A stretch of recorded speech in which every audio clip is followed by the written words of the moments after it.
everyone. I want my YouTube family and my Facebook family to meet you all. And my family who actually doesn't come in.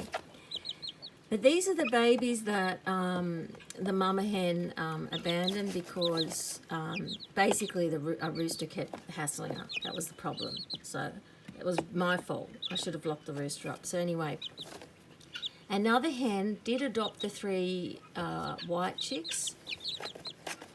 And but what happened was I decided, and she kept pecking the brown ones. I did have them together, but then when I took them into an outside enclosure, a bigger one, she started pecking at the brown ones. So I decided to put them all together because at night they were all together last night and kept warm inside. They've been outside this morning free ranging, and it was raining and they were all crying, so I brought them back in and I want to show you what they're like.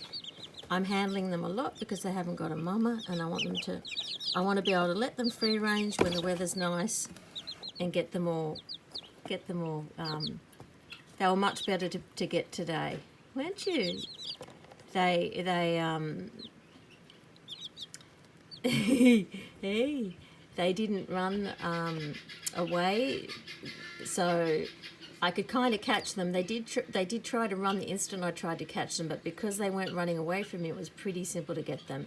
And they were one of them was coming up to me, but it was a bit scared when I was making that motion to catch it. So, hi, you're so cute.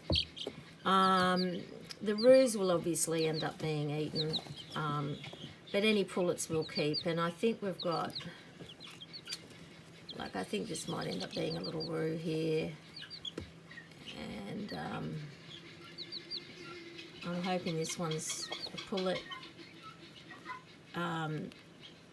This one might be a roo here, and this one looks like it might be a pullet, and this little one, hi, sorry darling, that little one in the back corner might be a pullet. Hey, I'm going to put a towel over them to get them warm. I've just towed them off. See, that comb's just a bit big, isn't it? They're not quite 4 weeks. And see, that one's got no comb. That one's got no comb. It doesn't mean that they're not roosters, but I think they're more likely to be hens. And I think, let me see you. Sorry, sweetie. Yeah, I'm hoping that one's a pullet.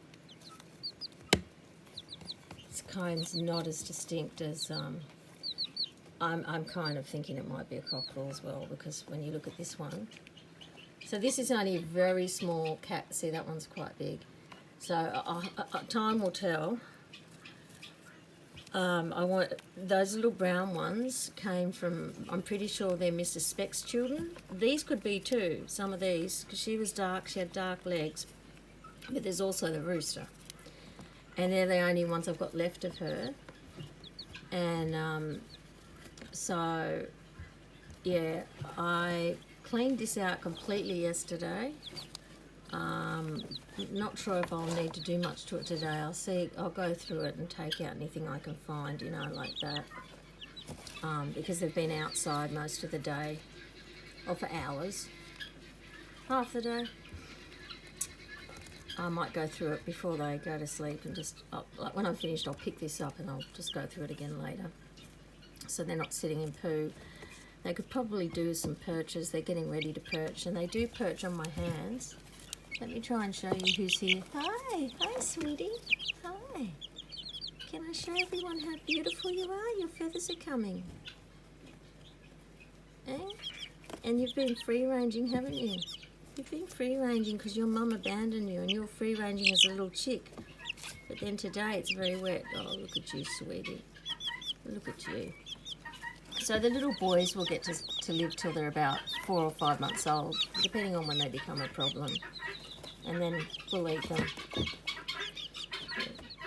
Which I know that sounds cruel, but it's much better than buying chicken in the supermarkets. And we're just going to keep that up. And we have plenty of roosters. We do keep some. they're tired. I'm going to warm them up now because I'm just a bit worried about them, you know, there's cracks in this, and I've got a really nice dark towel I'll put over it, and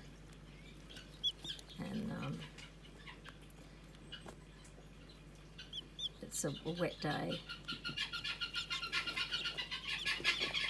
And I'll sit them so they can watch me work, so so from the front end, so the back end can be all covered in. Mind you, the front end is where most of the air will come out, but it will still be something because they'll get no cross draft.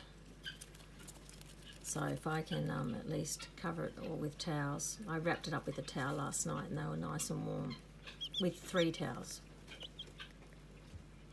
Yeah, I just thought it was better to put the 6 together. And then that way I don't have to use a heat lamp, and they've got each other when they're out. They're a bit safer because they are together as a flock. And they ran into this, so I put this out, so that's good because they've been in here for a while, the dark ones, for maybe a week, and then going in with the hen at night, the broody hen that would take them at night. But they're just a bit big, and I could put them all in with her at night because I bring her in at night. She's outside and it's raining. They're under shelter, but I'll bring them in overnight because of the wet. Just bring a little cage in that they sleep in. But I think they're all getting to a point where they're probably better off just as a little group in here. You know, if they're warm enough, which they are. Because they're nearly 4 weeks. I think they're about 4 weeks tomorrow or something like that. I'd have to check. Yeah, today's Thursday, yeah, so tomorrow. The cat. There's cats all in this room, so they're not allowed to get out. Hey, thanks for watching.